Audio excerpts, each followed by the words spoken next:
So a device like the Huawei Mate 30 Pro is one that a lot of people haven't covered. I have done some coverage on this device, and I gladly please go check it out, because this is a well-built smartphone. And I think in 3 months of using this device, I really like what they've brought to the table with it. You've got a display that is very vibrant, 6.53 inches. It does have a notch, but you can hide that with the right wallpaper, like this Baby Groot wallpaper you're seeing here. If you're a big fan of Baby Groot, please raise your hands up. I know he's not getting a lot of love because of Baby Yoda, but it's still a vibrant display. You look around the device, the way it's styled, the way it even just fits in the hands is really nice. There's a single power button, and that's it. Because you've got this waterfall display that really curves the edges to the side, but the touch detection is really good, and that comes into play especially with volume controls. You're going, okay, how do I turn on or lower, increase the volume? Top right or left hand side, you can double tap there to access the volume controls, and that gives you some really fluid volume action. Now, I will say they've done a lot of work improving, sending software updates, and that's fixed maybe some of the things where some people have said that it's not that easy to, go ahead and activate that. But because of the waterfall display and the fact that this device recognizes both the display as being 2, with of course the side as 1, this gives you a remappable area, and I like that fact that we have that, because when it comes to gaming, this allows you to use that as triggers. So playing games like PUBG Mobile, where of course using triggers is really important, makes sense, or Call of Duty Mobile, it makes a whole lot of sense to have that. And I like that you can remap it. It's pretty easy, it's very self-explanatory, and again, it's them using what they've done here with design. Now, it's powered by the Kirin 990 processor. You've got 8 gigs of RAM, 256. There's now a new 512 gigabyte variant. But that processor does a really good job, especially when gaming. Call of Duty Mobile, some people say it's not a power-hungry device, runs really smooth. PUBG Mobile as well does a really good job and runs smooth. I had no issues, and it doesn't heat up as much as you think. I think if you want to see more of that in gaming details, I've got other videos. Definitely just hit the link and check it out. But I like the fact that combination of processor, what they're thinking to use with display, makes a whole lot of sense. Now, when you're doing all that gaming and you've got a new processor, you're thinking about battery performance. How's my battery performance weight over time? This thing is excellent. This is the best battery performer for an Android device, period.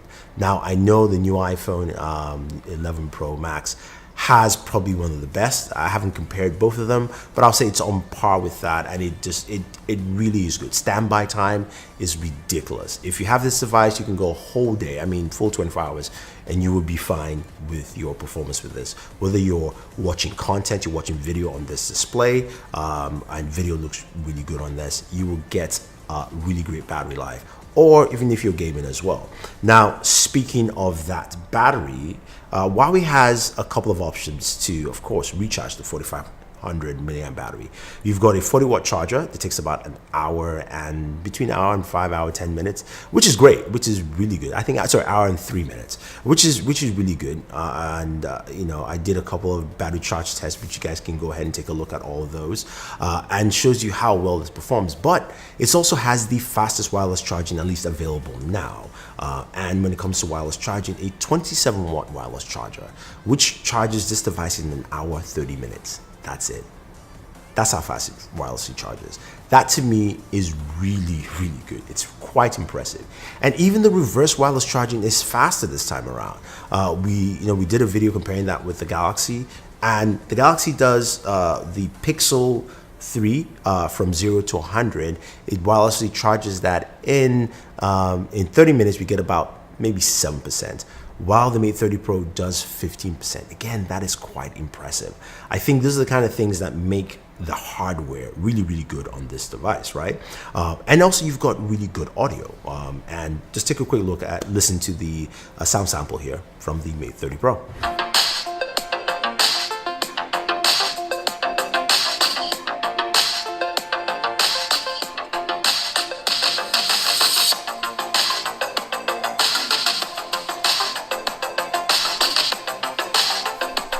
So when you think about a device like this, hardware is very important, right? When you think about smartphones and using it, using it for about 3 months, I've experienced some really good visuals. I've experienced really good gaming performance, which is what I like to do a lot. Usability, something that's really important as well. We know that this doesn't come with Google services here, as also in China, because also this device is not available in the US. And it's also limitedly available in Europe. And most Chinese devices in China just don't really use Google services in the first place. But we understand the political ramifications of all that, and they're just stuck in a rock and a hard place. But you can find it with Google services installed for you. And using it with it has been a breeze. I've got Google services here. I've had no issues whatsoever. I've been getting updates, updating my apps, using my apps as I want to. So those things work really well for me, and it's been fine. But, I think a lot of people might be misconstrued in thinking, this device may not be able to get those kind of updates, especially if you have to sideload Google services, and that's not an issue. Now, the big thing, of course, is the camera. New camera modules, 2 RYYB sensors, an ultra wide, and you've got one of the things I was really impressed with the camera is the improved video. Video looks much better this time around. Better stabilization, better colors. So when you're recording video, you get a really good, especially 4K 60 also looks really good on this. But here's the thing.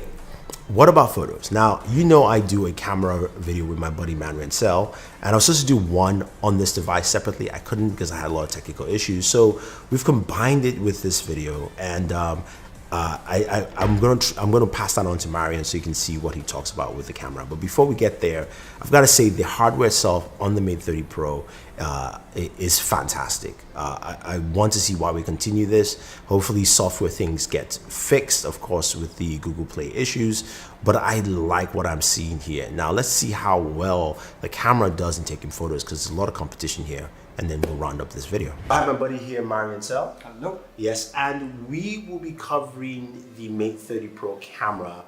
We were supposed to do a full camera review. We kind of did it. I had a lot of technical issues with my audio, so of course that video didn't come out. But there are some things we want to talk about the camera, which I will say has, to be polite, mixed results in a sense. Very much so, yes. Yeah. Shall I? Yeah, go ahead. Yes, go So ahead. I tested the camera when kitesurfing and all of that, did night mode tests and so on. I want to generally say that the phone itself has a really nice feel to it. Like, the Pro mode is good. The technical information on the files is great. You're shooting DNG, which is a digital negative when you're shooting RAW files. All of that is great. The long lens is 8 megapixels, and the shorter lenses are 12 or even 40. 40, you can switch 40 both. 40 both of them. Yeah. Okay, yes. And the files that are coming out of the 8 megapixel long lens are great, RGB files. The 2 sensors for the regular lens as well as the wide angle lens are RYYB sensors. Mm-hmm. So once again, as in the beginning of this year, you're a little bit in trouble when you're shooting RAW files with color calibration, because technically you'd have to go ahead and shoot a color card and then have a profile that you put on your files. But all of this is very complicated. Once you get into the Pro mode, into the RAW file shooting, you're actually stuck with a white balance that is far off. But that's not the worst problem. The worst problem is actually that the RAW files are not really RAW files. Basically what's happening is that the RYYB files are being converted into RGB files, and you get basically what they call a RAW file, RGB file. But in the middle of it, when the files are being transformed from RYYB to RGB, there's an algorithm as well as artificial intelligence coming in, and Huawei does something what they call demosaicing, something like this. And basically what happens is that all the RAW files from those 2 lenses, except the long lenses, look really, really bad. So you zoom in and you expect pixels, as you do when you look at photographs. But in this case, you look at some sort of scenario, it looks a little bit like an oil painting already. So it's not RAW files. So you don't get RAW files out of those big sensors. Yeah. Basically, for me, when I took photos, I had fun with the phone because it has a good feel and editing is fun and all of that. But once I saw this, and once you see it, you can't unsee it. It's in all the files. basically it made the phone useless to me. Yeah. Yeah, it's a bit rough on that aspect. And the funny thing is, when Marian showed me too, I started seeing it, and I was like, "Ah, come on, please! I didn't want to see this." But it's in the shots, the raw files. Now, the JPEGs, on the other hand, how would you rate the JPEGs on here? Well, the JPEGs from the RYYB sensors are the white balance is not off. Compared to the raw files you're getting, but you also have the de-interlacing or de-mosaicing or whatever they call it. It's also in there, so I couldn't unsee it. Once I've seen it, I couldn't unsee it. Maybe it's the future, maybe, like we all get used to de-mosaic files instead of grainy files. But as of right now, I'm like conservative, if you want to call it like that, but I like my grainy files, and I can't stand the files that are coming out of the Huawei, unfortunately. And I wanted to add two more things. That is, the super slow motion that the phone does is mind-blowing. You can take you just aim the phone at, for example, a fly, and then when the fly takes off... Fly? You can just aim a cat. Alaska here, and jumping up there. The moment the action is happening, the phone does the slow motion for you. You don't even have to click the button anymore, and it's absolutely mind-blowing. You get like... out of a half second, it translates to, I guess, 8 seconds or something like this. It's really crazy. I think it goes up to 7,000 frames per second, according to what. Yes. Well, if you pay close attention, you'll see that it's digitally enhanced, of course, but it's still impressive. You can do amazing things. Another thing that I think was important to say is that the whole thing about this demosaicing that we talked about in the quad sensor, the RYYB sensors, we hesitated to put out conspiracy theories because in the beginning we didn't really, once we saw whatever's happening in the files, we didn't really know what it was. So we reached out to Huawei, and actually Huawei responded to us and explained to us that there's this artificial intelligence algorithm that does the demosaicing whilst translating from RYYB to RGB, and they advertised it as a beneficial thing, but unfortunately for me personally, a professional perspective, it destroys the file. If you're posting social, it will look really, really nice. But we're giving this a professional review. So exactly. It's not good. Yeah. I was trying really hard to like the phone because the earlier Huawei's, they were really good comparing to Samsung, iPhone and so on. They're really up there. And now this one had a big downgrade. And I hope it's only a software thing and maybe they're go back to regular file treatment. But as of right now, yeah.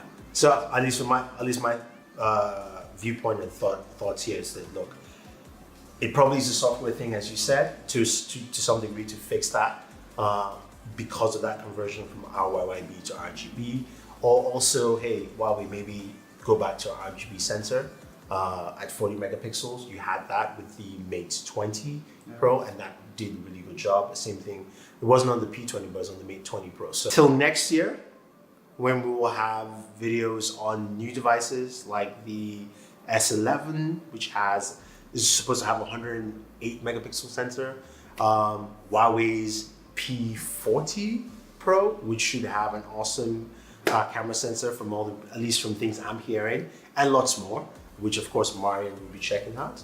So I want to thank Marian at least for helping me out with the review of the camera. Go ahead and check his Instagram and also his website. It's Marian Cell. The links are down below. And thank you very much. Yeah, thank you guys. See you soon.